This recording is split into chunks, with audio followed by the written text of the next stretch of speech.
Pada video bagian ketiga ini, kita akan belajar submateri fungsi inverse. Ada 4 materi pokok yang akan saya bahas pada video kali ini. Yang pertama, definisi dari fungsi inverse. Yang kedua, bagaimana cara menentukan inverse fungsi linear. Yang ketiga, bagaimana cara menentukan inverse fungsi rasional. Dan yang keempat, apa aja sifat-sifat dari fungsi inverse. Oke, langsung aja kita bahas materinya. Kita akan belajar materi fungsi inverse. Terlebih dahulu, kita pahami dulu definisi dari inverse fungsi. Secara bahasa, inverse itu artinya kebalikan. Jadi inverse fungsi itu bisa kita artikan sebagai kebalikan dari suatu fungsi. Nah, bagaimana maksud dari kebalikan suatu fungsi? Teman-teman perhatikan ilustrasi berikut ini. Misalnya terdapat suatu fungsi f memetakan himpunan A ke himpunan B dan dinyatakan dalam pasangan berurutan f sama dengan x, y, di mana x-nya anggota A dan y-nya anggota B. Atau lebih jelasnya, perhatikan ilustrasi berikut ini dalam bentuk himpunan. Ini himpunan A dan ini himpunan B. Himpunan A anggotanya itu 1, 2, dan 3. Himpunan B anggotanya 4, 8, dan 12. Nah, suatu fungsi f ini memetakan A ke B sebagai berikut. Nah, dari pemetaan ini kira-kira teman-teman bisa menentukan relasinya nggak? Apa hubungannya antara A dan B? Ayo, gimana? Ternyata B ini adalah 4 kali dari A atau Y adalah 4 kali X. Jadi fungsinya bisa kita tulis Fx itu sama dengan 4X. Nah, lalu bagaimana dengan inverse suatu fungsi? Inverse fungsi F adalah relasi yang memetakan B ke A dan dinyatakan dalam pasangan berurutan. Nah, notasi dari inverse itu seperti ini teman-teman. Ini dibacanya F inverse ya, ditulis pangkat negatif 1.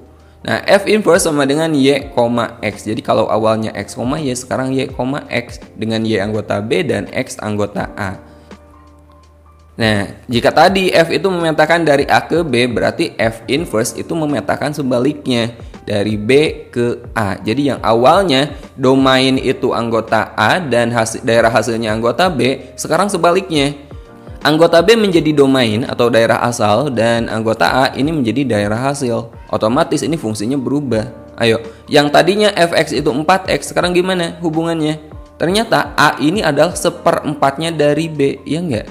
Berarti fungsi F inverse adalah X dibagi 4 atau seperempat X. Nah, inilah yang disebut dengan inverse suatu fungsi, jadi kebalikan suatu fungsi. Nah, nanti kita akan belajar bagaimana cara menentukan inverse suatu fungsi. Jadi kalau misalnya diketahui Fx seperti ini, bagaimana caranya biar kita dapat F inverse-nya?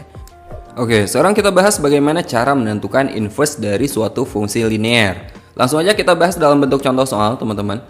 Tentukan inverse dari fungsi-fungsi berikut ini. Yang pertama, Fx sama dengan 3x min 5. Kemudian yang kedua, Fx sama dengan 2x tambah 4. Oh ya, fungsi linear ini bentuk umumnya Fx sama dengan Ax tambah B. Jadi kalau teman-teman mau menginversekan fungsi dalam bentuk ini, kita gunakan cara yang akan saya bahas pada video kali ini.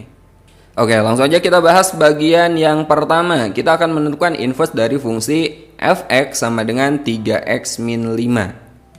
Nah, untuk mencari fungsi inverse, langkah pertama, teman-teman bikin dulu pemisalan. Kita misalkan Fx-nya sebagai Y, ya. Jadi Fx ini kita ganti dengan Y, maka kita peroleh Y sama dengan 3x min 5. Jadi kita ganti Fx-nya dengan Y. Kemudian, langkah selanjutnya, lakukan langkah-langkah untuk mengubah Y sama dengan Fx menjadi X sama dengan Fy. Jadi awalnya kan bentuknya Y sama dengan. Nah, kita ubah menjadi X sama dengan, teman-teman. Nah, untuk langkah-langkahnya ini menyesuaikan tergantung soalnya nanti. Untuk Y sama dengan 3x min 5, karena ini akan kita ubah menjadi X sama dengan, teman-teman usahakan variabel X itu ada di ruas kiri. Ya, jadi ini kita tukar dulu posisinya antara ruas kiri dan ruas kanan. Ruas kiri itu yang ada di sebelah kiri sama dengan, ruas kanan itu yang ada di sebelah kanannya sama dengan. Ini kita tukar posisinya. Kenapa bisa ditukar? Karena kalau tanda sama dengan A sama dengan B, ini ya sama aja dengan B sama dengan A, ya enggak? Ya, jadi bisa kita tukar posisinya. Jadi untuk Y sama dengan 3x min 5, ini kita nyatakan jadi 3x min 5 sama dengan Y. Nah, langkah berikutnya, di ruas kiri ini hanya boleh ada X saja. Jadi selain variabel X, usahakan teman-teman hilangkan atau pindah ruas boleh. Yang pertama kita akan menghilangkan negatif 5. Negatif 5 biar hilang atau biar jadi 0, kita apain? Kita tambah 5. Jadi kedua ruas kita tambah 5. 3x min 5 tambah 5 kan jadi 3x. Ruas kanan pun sama, ditambah 5, y tambah 5, ya y plus 5. Atau dengan kata lain, biasanya teman-teman menggunakan istilah pindah ruas. Ya, negatif 5 pindah ke kanan jadi plus 5, boleh lah. Nah, sekarang kita pengen ini jadi x sama dengan, sementara di sini kan ada 3-nya nih, 3 kali x. 3x biar jadi x diapain? Ya kita bagi 3 gitu. 3x dibagi 3 itu x, y tambah 5 dibagi 3, y plus 5 per 3. Atau jika teman-teman ingin menggunakan istilah pindah ruas boleh. 3x itu kan 3 kali x. 3 ini pengali di ruas kiri. Kalau pindah ruas dia menjadi bagi gitu. Pindah ruas itu operasi kebalikan teman-teman. Dari tambah jadi kurang, kurang jadi tambah, kali jadi bagi, bagi jadi kali. Oke, sebelum kita lanjut ini saya hapus dulu ya.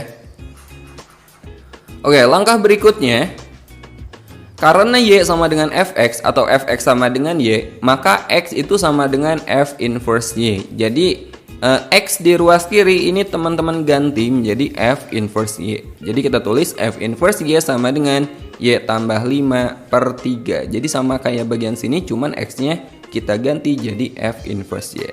Nah, langkah terakhir, semua variabel y ini teman-teman ganti jadi x.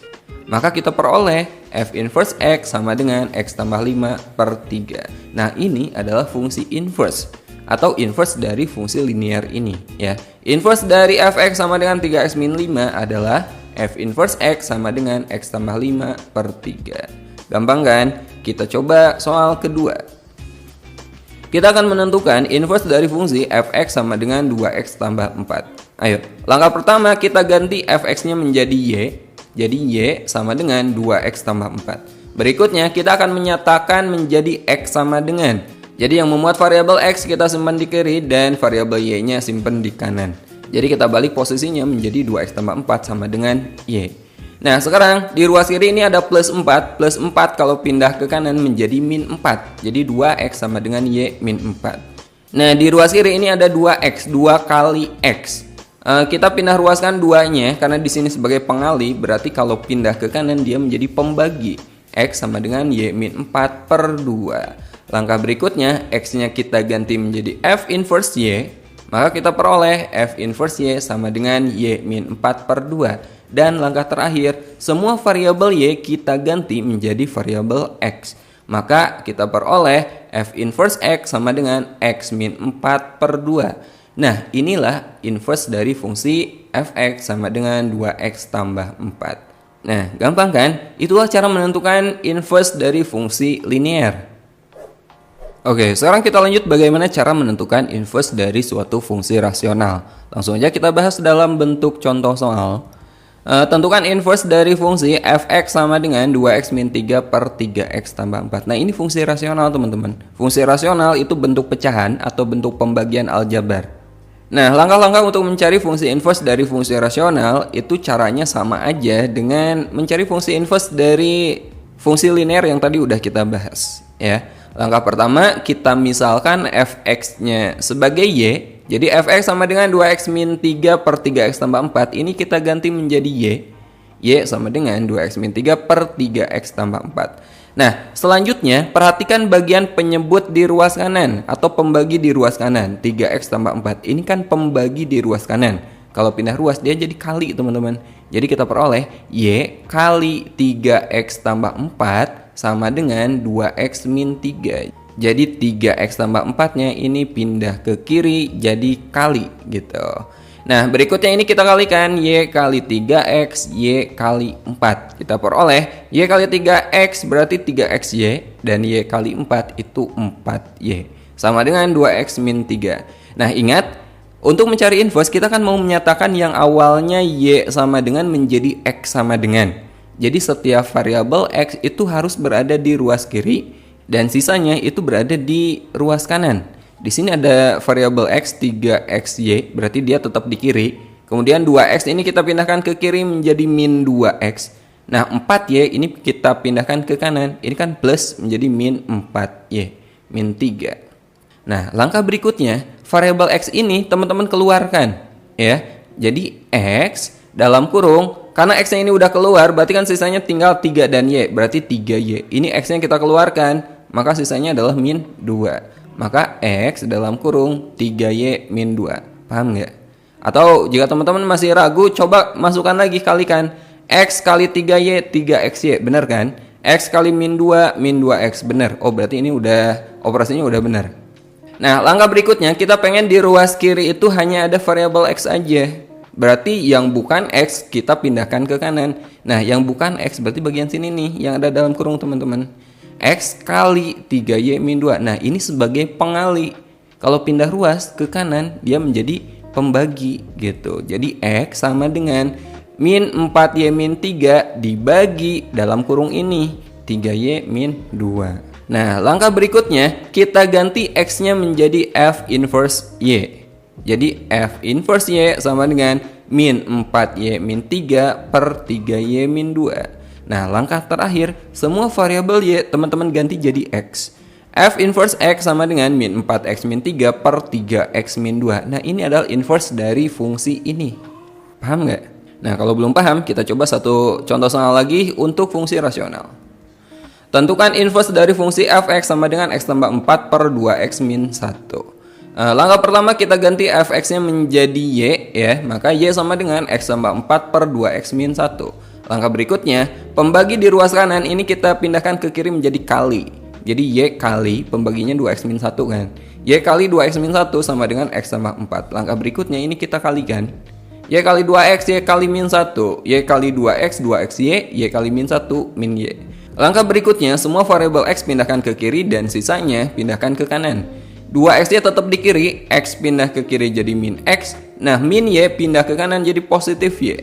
Jadi 2xy min x sama dengan y tambah 4. Langkah berikutnya, variabel x yang kita keluarkan, x dalam kurung, berarti ini tinggal 2y dan ini berarti min 1.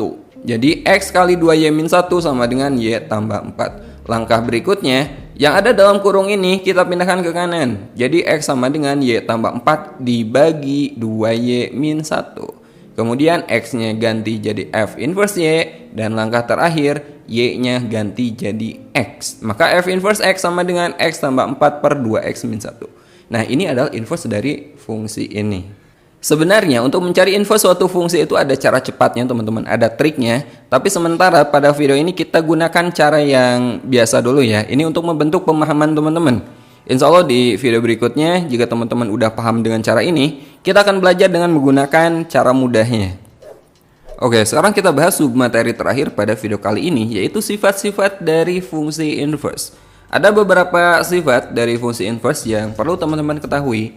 Yang pertama, jika suatu fungsi inverse ini kita inversekan lagi, maka kita peroleh fungsi semula ya. Jadi f inverse kalau kita inversekan lagi, maka kita peroleh fx. Ini sifat yang pertama. Sifat kedua, jika kita mengkomposisikan suatu fungsi dengan fungsi inverse-nya, maka kita peroleh fungsi identitas. F bundaran f inverse x itu sama dengan ix atau sama dengan x. Begitu juga sebaliknya, jika f inverse bundaran fx ini hasilnya sama, yaitu fungsi identitas, yaitu x. Kemudian sifat berikutnya, f bundaran g inverse. Jadi jika kita menginverskan f bundaran g, maka ini sama dengan g inverse bundaran f inverse x. Lihat posisinya. Awalnya f bundaran g kita inverskan, jadi G dulu teman-teman, G inverse bundaran F inverse. Jadi ini kita balik ya kalau kita inversekan. Jadi kalau kita mau menginversekan G bundaran F, berarti yang F dulu ya. Jadi F inverse bundaran G inverse X. Posisinya dibalik. Nah, untuk lebih jelasnya perhatikan contoh berikut ini. Misalnya diketahui F inverse X sama dengan X tambah 1 per 2X. Dan G inverse X sama dengan X min 3. Tentukan yang pertama kita akan mencari Gx. Yang kedua kita akan mencari G bundaran F inverse X. Oke, kita jawab yang pertama. Nah, yang pertama kita akan mencari fungsi Gx sementara pada soal diketahui G inverse X. Perhatikan sifat yang pertama. Jika suatu fungsi inverse kita inversekan lagi, maka hasilnya adalah fungsi semula. Jadi di sini ada G inverse. G inverse kalau kita inversekan lagi, maka hasilnya adalah Gx. Jadi Gx itu sama dengan inverse dari G inverse. Jadi kita menginversekan bagian sini, teman-teman. Masih ingat cara menginversekan? Ini kita misalkan dulu sebagai Y ya. Jadi G inverse X sama dengan X min 3. Ini kita misalkan sebagai Y. Jadi Y sama dengan X min 3. Berikutnya, ruas kanan dan ruas kirinya kita tukar karena kita akan menyatakannya dalam X sama dengan. Jadi ini menjadi X min 3 sama dengan Y. Negatif 3 ke kanan jadi plus 3. Jadi X sama dengan Y plus 3. Nah, sekarang berarti X ini kita ganti menjadi inverse dari G inverse. G inverse Y. Nah, ini Y harusnya. Nah, berikutnya setiap variabel Y ini kita ganti menjadi X ya. Jadi G inverse X itu sama dengan X tambah 3. X tambah 3. Nah, karena inverse dari G inverse itu sama dengan GX, berikutnya ini kita ganti jadi GX. Maka GX sama dengan X tambah 3. Nah, kita udah dapat fungsi GX-nya. Sekarang kita coba soal yang kedua. Kita akan mencari G bundaran F inverse X. G bundaran F inverse X, ingat dibalik posisinya menjadi F inverse bundaran G inverse X ya. Nah, ini kita gunakan komposisi fungsi yang udah kita pelajari di video bagian kedua. F inverse bundaran G inverse X berarti kita mensubstitusi G inverse ke F inverse, atau ini bisa kita tulis menjadi F inverse dalam kurung G inverse X. Lihat F inverse X itu ini. Nah, setiap X-nya kita ganti dengan G inverse X atau kita ganti dengan X min 3. Jadi kita peroleh X min 3 tambah 1. Ini kita ganti jadi X min 3 lalu tambah 1. Dan X ini juga kita ganti dengan X min 3. Jadi X min 3 tambah 1 per 2 kali X min 3. X min 3 ditambah 1 itu X min 2. 2 kali X 2X, 2 kali min 3, min 6. Nah, ini adalah G bundaran F inverse X. Oke, sampai sini dulu video kali ini. Insya Allah pada video berikutnya kita akan belajar cara mudah menentukan inverse suatu fungsi. Sampai ketemu di video berikutnya. Assalamualaikum warahmatullahi wabarakatuh.